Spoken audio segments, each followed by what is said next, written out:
Hello everyone, my name is Notepad Anon and I have attempted to record this audio for this video about 6 times at this point, each time something comically bad happens. So instead of being a little bit more formal about things, I'm going to be less formal about things. What is a core resolution system? It is your system for everything your players are going to be doing in your system. This is not complicated to understand. You have encountered these before. You know what this is. The problem is, how do you make one? And I think the first question you have to ask yourself is, what do you want your players and in turn the characters to be doing? I'm going to be using the term check a lot here. When I talk about a check, it is about a check to see if a character can do something.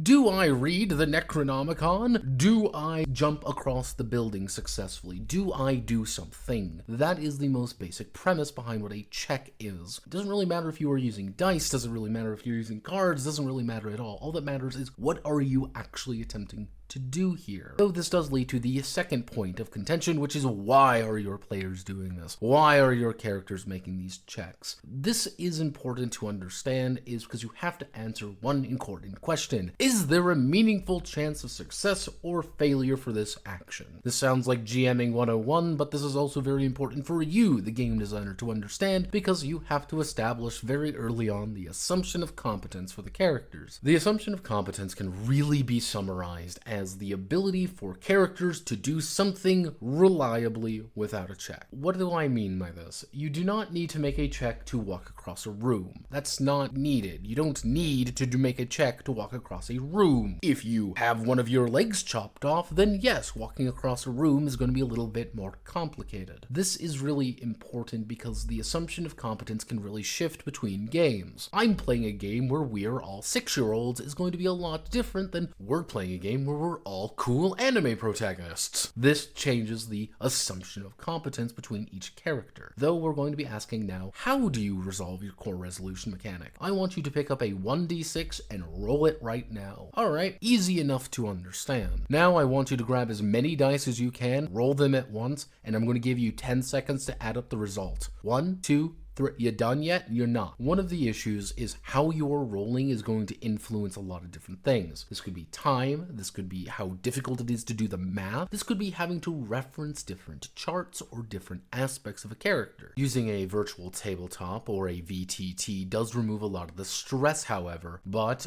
building your game for physical play usually is better in the long run because a lot of VTTs either require payment or they require people to know how they actually work. Not to mention wanting to run the game possibly physically or at a convention. Let's talk about the big reliables. I want to build my very own cool core resolution system. What do I have to do here? The first one is a beat ATS, a binary success or failure. What does this actually mean? It means you roll the dice, you draw the cards, you do something, and you succeed or you fail. That's it, really. Binary success and failure is the simplest method to resolve something. It is simply stating, I succeed, I fail. This does lead into its strange bedfellow known as generating successes, otherwise known as scaling success and scaling failures. What this means is that anytime you're performing a check, you have a chance of scoring a better result as much as a worse result, usually based on a variable of some variety. So 3 successes usually means better than 2 successes, or if it might be a lot better than -2 successes, or something equally disastrous. The entire concept between scaling success and scaling failures is understanding a competition between others. It's not necessarily a yes-no, it's a yes by how much and no by how much. Though this does lead into our third main one, interpretive results. Interpretive can mean a lot of different things to different people. If you're looking at something like PBTA, you'll be rolling like a move, for example, and you might have a result of success with complication. What does that mean? I want you all to answer that question to me, and every single one of you probably has a different answer. That's what interpretive results are all about.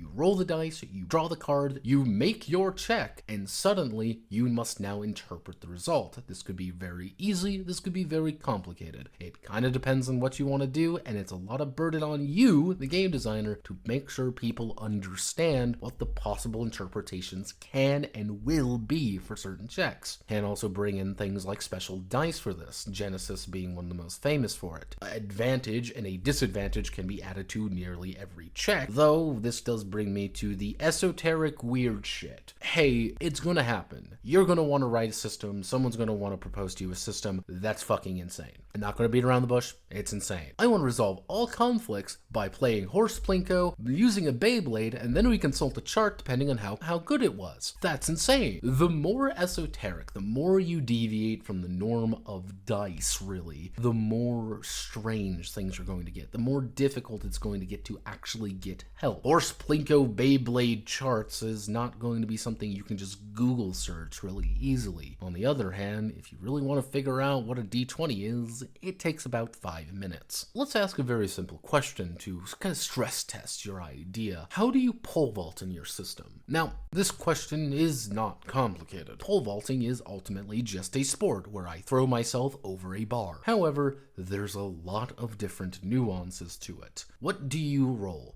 How do you roll it? Understanding the core resolution system helps you understand how do you pole vault. Now let's use our big reliables and answer this question real fast. We need to beat a target number. Let's say the target number is 10 and I need to roll 2d6 for it. This could mean I roll a 2 just as much as I roll a 12 and I succeed or I fail. Now let's do generating a success system. Let's say I score 5 successes and you score 4 successes. That means I did better at pole vaulting than you. But if I rolled 0 successes and you rolled a -1 success somehow, or neither of us are going to be placing in this and we'll probably end up in a hospital somewhere. Alternatively, we have interpretive results. So let's say I pole vault successfully, but it's a success with complication. What does this mean? It means that I go over and proceed to land directly on my face and probably break multiple vertebrae in my back. This is not good. This is a complication. Pole vaulting is a good way to understand how your system actually functions, as well as informing what kind of modifiers you might be thinking about. Let's talk about modifiers at first, though. All a modifier is making sure that that check is either easier or harder. But let's play a little game with the D6 again. I want you to take that D6 and roll it and add +2 to it. You're probably going to get a pretty big result, a pretty big difference. You'll never roll a 1 or a 2, to be honest. It's always going to be 3 to 8. Pretty big numbers on a D6. I want you now to roll a D20 and add +2 to it. That's only a 10% bonus in one direction. It's not the game changer, but it'll probably help.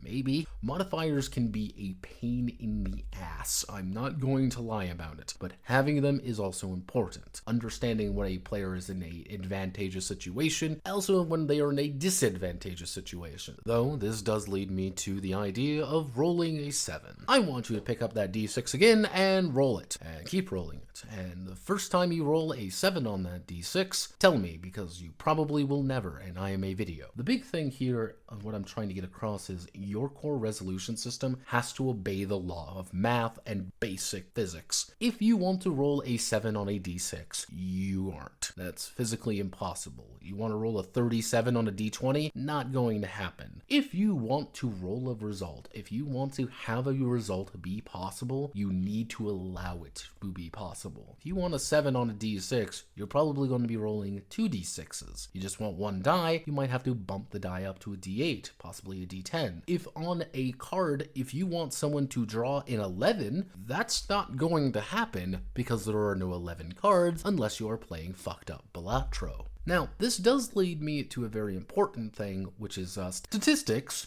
are a spook. That may come out of nowhere, but let me explain a little bit. Dice probabilities and things like that are math. It's statistics. Statistically speaking, if you roll D6 enough times, you'll get equal results. Roll a D20 enough times, you'll get a 5% chance of rolling 1 to 20. On the other hand, if you roll 2D6 enough times, you're probably going to end up with a lot more 7s than you are going to 2 or 12s. Statistics play a very important part in game design. It's the understanding of what is a good result and what is a bad result.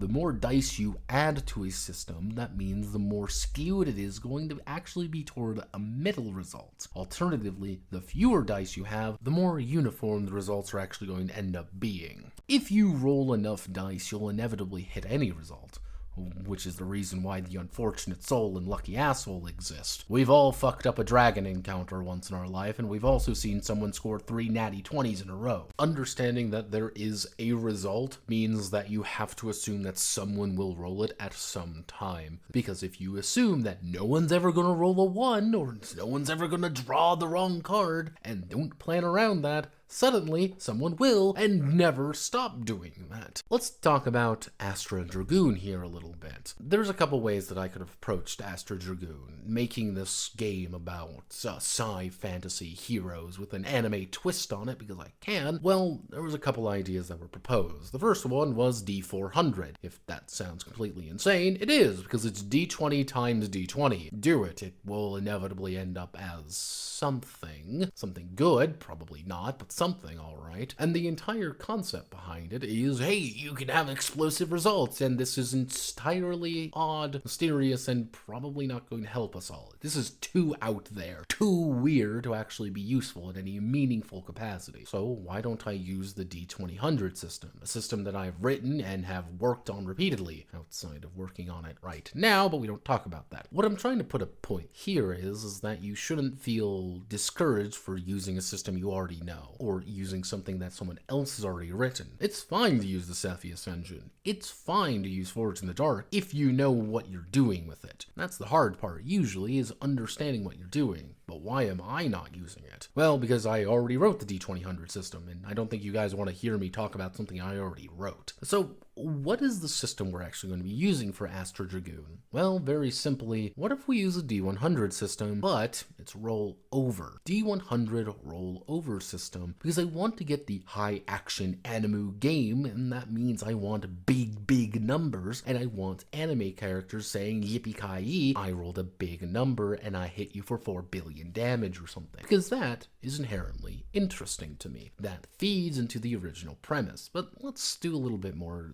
deeper diving. Why didn't I go for something a little bit more esoteric? Because I need to make this game approachable for you all, which is very important, which is also the reason I didn't go for something a lot more reliable like a D20. I wanted to make this so that it was weird enough that you are paying attention, just as much as that it's reliable enough that it's not too far out there and you can apply some of the things we're going to be talking about. Horse Plinko and Beyblade is really fun to think about. Horse Plinko and Beyblades, though, do not actually make for good content in that regard. But what about something a little bit more reliable, though? What about a dice pool system? Well, I didn't want to use a dice pool because it's difficult to scale correctly, and for what I was trying to do here, I want people to feel like they're constantly getting better, and when you start adding in dice pools, you have to ask yourself whether you want a success system or do you want an additive system. Success-based systems are usually going to be scaling upwards with different kinds of dice, and that means rolling more dice, and then you have to realize about rolling more dice means you're running into an early Shadowrun, throwing a bucket at people. Alternatively, you can go for an additive system. However, because there's multiple dice being used at once, the result would actually end up on a pretty strong curve, which Astro Dragoon doesn't really need a curve for that reason. Scaling gets weird with dice pools, so I wanted to drift away from it a little bit. But what about a narrative system then, Notepad? Well, I don't care for it. And this is an important note for all of you. Write things you actually care about. Write things that you want to write. This may seem like it's a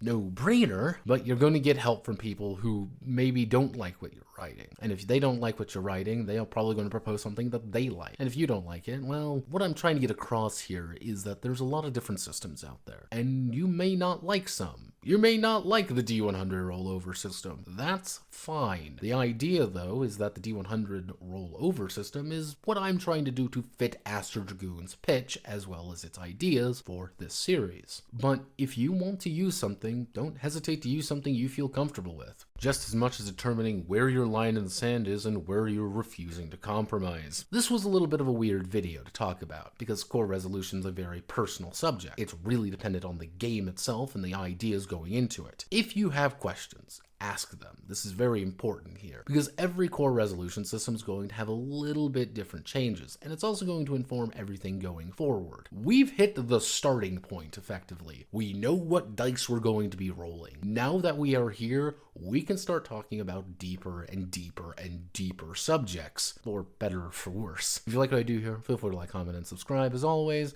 Godspeed, good luck. Many thanks to the patrons as always. I will see you all on the flip side. You were ballooned.